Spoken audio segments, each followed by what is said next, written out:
Hello dear students. आज हम discuss करने वाले हैं structure and uses of cresol, resorcinol and naphthol, जो कि यूनिट सेकेंड में, ठीक है, फिनॉल वाले पार्ट में ही दे रखा है, यानी पार्ट ए में दे रखा है। हम जानेंगे इनके स्ट्रक्चर क्या होते हैं, यूजेस क्या होते हैं और कुछ एक्स्ट्रा चीज़ें भी इनके बारे में जानने की कोशिश करेंगे, लाइक प्रॉपर्टीज़, इसकी सिंथेसिस कैसे होती है, ये सारी चीज़ें आज हम इस वीडियो में देखने वाले हैं। तो अगर क्रिसॉल की हम बात करें तो क्रिसॉल क्या है? Cresol is the derivative of phenol which has three isomers which is ortho, meta and para cresol. Derivatives की अगर बेसिकली बात करें तो ऐसा कंपाउंड जो कि सिंथेसाइज किया है किसी पर्टिकुलर मॉइटी से, तो इसे हम कह रहे हैं फिनॉल डेरिवेटिव। तो यहाँ पर अगर आप देखेंगे एक बेसिक मॉइटी है, ये इतनी, ये क्या है? ये फिनॉल है, और फिनॉल से जुड़ा हुआ एक यहाँ पर ये CH3 यानी मिथाइल ग्रुप लगा हुआ है। तो इस पर्टिकुलर पूरे स्ट्रक्चर को हम बोलते हैं क्रिसॉल। ठीक है, अब क्रिसॉल के तीन आइसोमर्स हो सकते हैं, यानी इसको तीन अलग अलग तरह से बनाया जा सकता है, इस कंपाउंड को रिप्रेजेंट किया जा सकता है। जैसे कि यहाँ पर ये जो पोजीशन आप देख पा रहे हैं, इसके रिस्पेक्ट में, इस OH के रिस्पेक्ट में ये जो पोजीशन है, ये क्या है? ये ऑर्थो पोजीशन है। ठीक है, इसीलिए हम इसे क्या बोल रहे हैं? ऑर्थो क्रिसॉल। वहीं अगर सेकंड वाले की बात करें तो इसके रिस्पेक्ट में ये वाली जो पोजीशन है ये मेटा है, इसीलिए इसे हम बोल रहे हैं एम क्रिसॉल यानी मेटा क्रिसॉल। वहीं बात कर लें अगर इस वाले कंपाउंड की, तो यहाँ पर ये OH के रिस्पेक्ट में ये वाली जो पोजीशन है ये क्या है? ये पैरा है, इसीलिए हम क्या बोल रहे हैं? इसे पैरा क्रिसॉल। इसके कुछ और नाम हो सकते हैं जो यहाँ पर दिए हुए हैं, बहुत ही आसान है, आप आसानी से इसे देख सकते हैं। अब हम देखते हैं कि इसका जो मॉलिक्यूलर फार्मूला है या मॉलिक्यूलर वेट है वो कितना होता है। जो है वो फर्स्ट आप देख पा रहे हैं, जो मॉलिक्यूलर फार्मूला होगा वो क्रिसॉल का C7H8 ऑक्सीजन एक होगा। तो आप देख सकते हैं यहाँ पर इस रिंग में कितने कार्बन है? तो यहाँ पर 6 कार्बन है, एक यहाँ पर कार्बन है, तो टोटल नंबर ऑफ कार्बन हो गए 7। हाइड्रोजन की बात करें तो 1 2 3 4, 4 हाइड्रोजन यहाँ पर है, 3 यहाँ पर, एक यहाँ पर, तो कितने हो गए? 8। 8 हाइड्रोजन यहाँ पर दिए हुए। ऑक्सीजन एक है तो एक ऑक्सीजन। और ये सब समराइज करने के बाद जो मॉलिक्यूलर वेट आपका निकलने वाला है वो है 108.14 ग्राम पर मोल। ठीक है, IUPAC की बात करें तो वो डिपेंड करता है मिथाइल ग्रुप कहाँ पर लगा हुआ है। अगर मान लेते हैं ऑर्थो पे लगा हुआ है तो इसे बोलेंगे 2 मिथाइल फिनॉल। ठीक है, अगर ये मान लेते हैं मेटा पे लगा हुआ है तो यानी ये पोजीशन कौन सी है? 1 2 3, यानी 3 मिथाइल फिनॉल। ठीक है, वहीं अगर बात कर लें इसकी तो इसे हम बोलेंगे 4 मिथाइल फिनॉल। अगर यहाँ से काउंट करें 1 2 3 4, तो इसे हम बोलेंगे 4 मिथाइल फिनॉल। ठीक है, यहीं अब बात कर लेते हैं जरा प्रॉपर्टीज की। तो प्रॉपर्टीज में जो फर्स्ट इसकी प्रॉपर्टी है, ये बेसिकली फिजिकल प्रॉपर्टीज की हम बात कर रहे हैं। ये क्या होता है? ये ऑर्डरलेस क्रिस्टल है। ठीक है, लिक्विड टाइप में होता है, लिक्विड इन नेचर होता है एट रूम टेम्परेचर। सेकेंड जो इसकी प्रॉपर्टी है, soluble in strong alkali water, यानी बेसिक वाटर में ये कहीं ना कहीं सॉल्युबल होगा। बॉइलिंग पॉइंट की अगर बात करें तो बॉइलिंग पॉइंट होता है इसका 191 डिग्री सेंटीग्रेड। ठीक है, और मेल्टिंग पॉइंट की अगर बात करें तो वो होता है 29.8 डिग्री सेंटीग्रेड। ठीक है,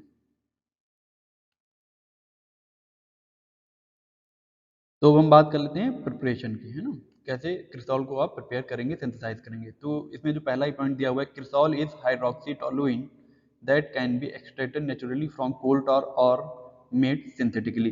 अच्छा, अगर हम बात करें कि हाइड्रोक्सी टोलुइन इसे क्यों बोला जा रहा है, तो यहाँ पर ये जो इतना सा, अगर आप इस कंपाउंड को इतना अलग करें, ठीक है, तो ये क्या है? ये टोलुइन है। वहीं अगर इसकी बात करें तो ये एक हाइड्रोक्सिल ग्रुप है, तो इसे बहुत आसानी से आप हाइड्रोक्सी टोलुइन भी बोल सकते हैं। अब बात कर लेते हैं कि ये कहाँ से मिलता है। तो देखिए, एक चीज होती है कोल्टार। ठीक है, ये बाई प्रोडक्ट है।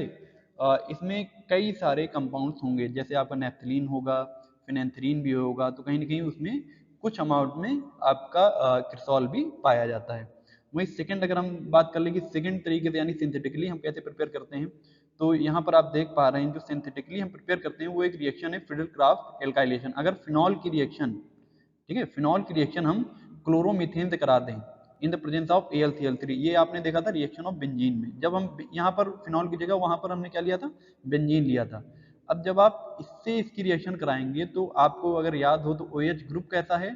तो ये इलेक्ट्रॉन डोनेट करता है। ठीक है, इलेक्ट्रॉन डोनेट करता है, तो कहाँ कहाँ पर इलेक्ट्रोफाइल को अटैक करवाएगा? तो या तो इस वाली पोजीशन पे करवाएगा, यानी ऑर्थो पे, या तो पैरा पे। तो यहाँ पर आप देख पा रहे हैं पैरा क्रिसॉल बनाया हुआ, यानी जो CH3 अटैक करेगा, CH3 as a electrophile attack करेगा, तो किस पोजीशन पे करेगा? तो आपकी पैरा पोजीशन पर अटैक करेगा। इसीलिए जो कंपाउंड बना है उसे हम बोलते हैं पैरा क्रिसॉल, क्योंकि ये इलेक्ट्रॉन डोनेटिंग ग्रुप है। ऑर्थो एंड पैरा पोजीशन पे इलेक्ट्रॉन की डेंसिटी को बढ़ाएगा, तो कौन कौन से? ऑर्थो या तो पैरा क्रिसॉल ही बनेगा, यहाँ पर मेटा क्रिसॉल नहीं बनेगा। अब जो सबसे इंपॉर्टेंट है उसके यूजेस की बात कर लेते हैं। तो जो फर्स्ट पॉइंट यहाँ पर दे रखा है, दे आर स्ट्रॉन्ग जर्मिसाइड, यानी जो बैड माइक्रो ऑर्गेनिजम्स हैं उनको कहीं ना कहीं किल करने के लिए ये कंपाउंड यूज किया जाता है। So they are used in disinfectant and antiseptic in low concentration, और ये डिसइंफेक्टेंट एंड एंटीसेप्टिक में भी यूज किए जाते हैं। ठीक है। सेकेंड जो है हमारे पास पॉइंट है, they are also use as wood preservative, woods को थोड़ा लंबे समय तक प्रिजर्व करने के लिए भी ये कंपाउंड यूज किया जाता है।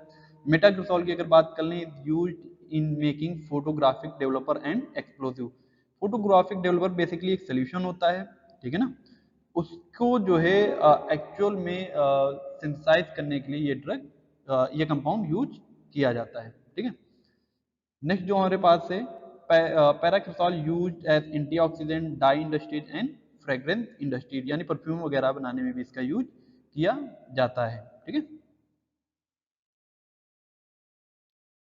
सो नेक्स्ट हम बात करने वाले हैं रिसर्फिनॉल की।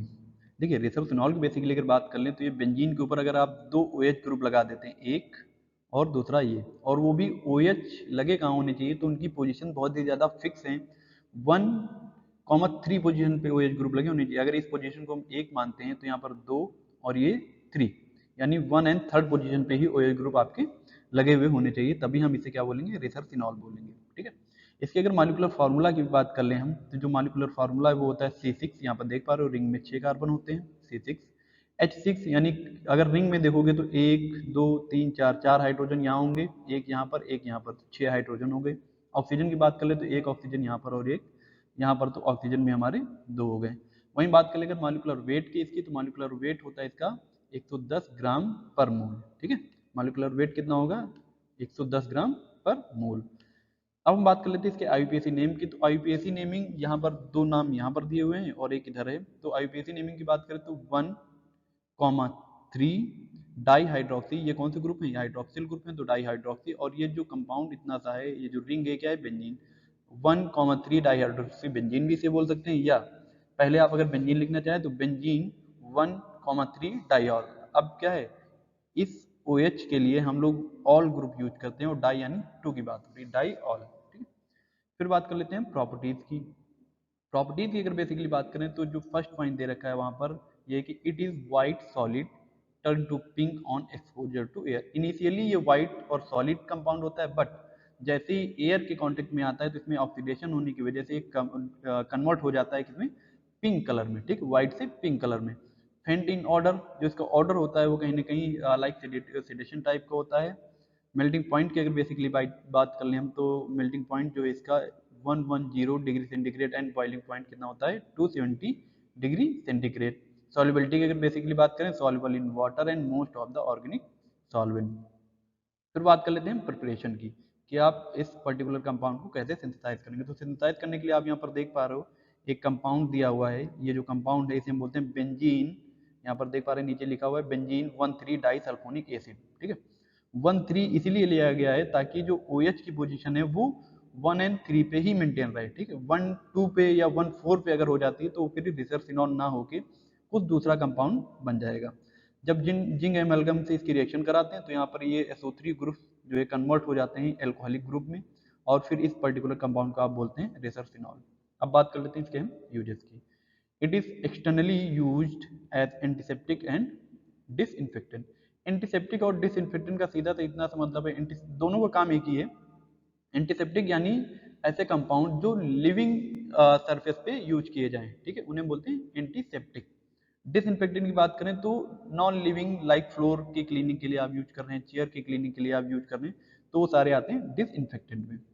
सेकेंड अगर हम यूज की बात करें तो also use 5 to 10% of ointment in the treatment of chronic skin disease like psoriasis and eczema. ठीक है। इन दो डिसीज के लिए, और दोनों ही कैसी डिसीज हैं, स्किन डिसीजेज हैं। क्या होता है एक्चुअली, एक्सेसिव इचिंग होगी, रैसेस हो जाएंगे, ठीक है, फंगल इन्फेक्शन हो जाएगा स्किन पर, तो उन चीज़ों के ट्रीटमेंट के लिए भी ये कंपाउंड आपका बहुत ज़्यादा यूजफुल है। नेक्स्ट हमारे पास है used as an anti dandruff agent in shampoo. आप डैंड्रफ वगैरह जानते होंगे, उसमें ये कंपाउंड आपका यूज किया जाता है। Use in the treatment of gastric ulcer, gastric ulcer में भी यूज किया जाता है। Use in certain medicated soap, तो बहुत सारे मेडिकेटेड सोप में भी ये आपका कंपाउंड यूज किया जाता है, लाइक टेटमोसॉल, एक्नेस्टार, मेडिमिक्स एटसेट्रा एटसेट्रा। तो नेक्स्ट हम बात कर लेते हैं।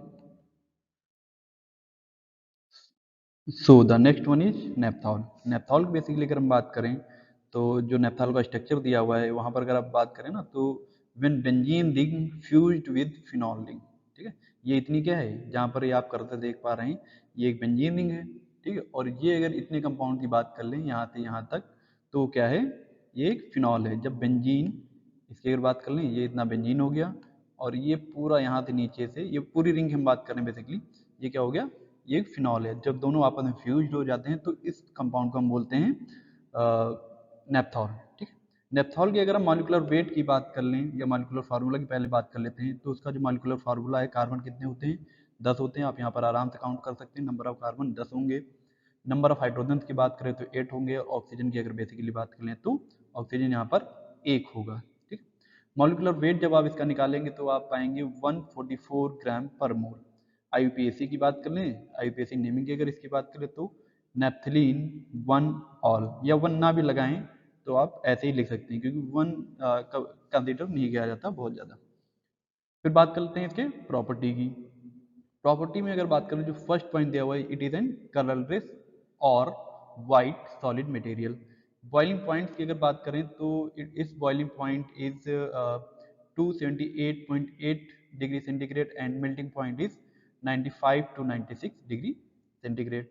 सॉल्युबिलिटी की अगर बात कर लें तो it is insoluble in water but soluble in alkaline solution and most of the organic solvent. Organic solvent like ऐसे कंपाउंड जिनमें कार्बन वगैरह प्रेजेंट हों, बेसिकली अगर बात करें तो उन सारे सोल्यूशन में ये जो कंपाउंड होगा आपका बहुत ही अच्छे से सॉल्युबल होगा या मिसिबल होगा।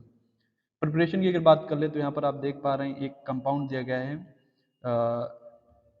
नेप्थाइल अमीन, ठीक है। नेप्थाइल अमीन की जब आप रिएक्शन कराएंगे सल्फ्यूरिक एसिड से, डिल सल्फ्यूरिक एसिड से एट 300 डिग्री सेंटीग्रेड पर, तो जो आपका NH2 ग्रुप है it will convert into hydroxyl group, alcoholic group, और इस पूरे कंपाउंड को आप क्या बोलेंगे, ये आपका नेप्थॉल है। यूजेस की अगर बात कर लें, जो फर्स्ट यहाँ पर यूज दिया हुआ है, use in the preparation of insecticides, ठीक है। इंसेक्टिसाइड्स के यूज में, यानी ऐसा मटेरियल जो इंसेक्ट वगैरह को किल करे। Use as antiseptic and disinfectant, इससे पहले हमने देखा कि एंटीसेप्टिक और डिसइंफेक्टेंट क्या होते हैं। For variety of analytical reagent, बहुत सारे एनालिटिकल रिएजेंट के सिंथेसिस में भी ये कंपाउंड यूज किया जाता है। और जो लास्ट हमारे पास है, preparation of dye and perfumes, यानी डाई इंडस्ट्रीज और कुछ फ्रेग्रेंस एज अ फ्रेग्रेंस के तौर पे भी परफ्यूम्स में यूज किया जाता है। तो यहाँ से ये आपका जो फिनॉल वाला पार्ट था, ए पार्ट था, वो खत्म होता है। नेक्स्ट हम देखेंगे जो एक्चुअली अभी कुछ टॉपिक्स बचे हुए इसी फिनॉल में, वो भी हम कवर करेंगे, like structure and uses of phenol अभी बचा हुआ है, and qualitative test of phenol, ठीक है। तो नेक्स्ट हम वीडियो पे देखेंगे। Thank you.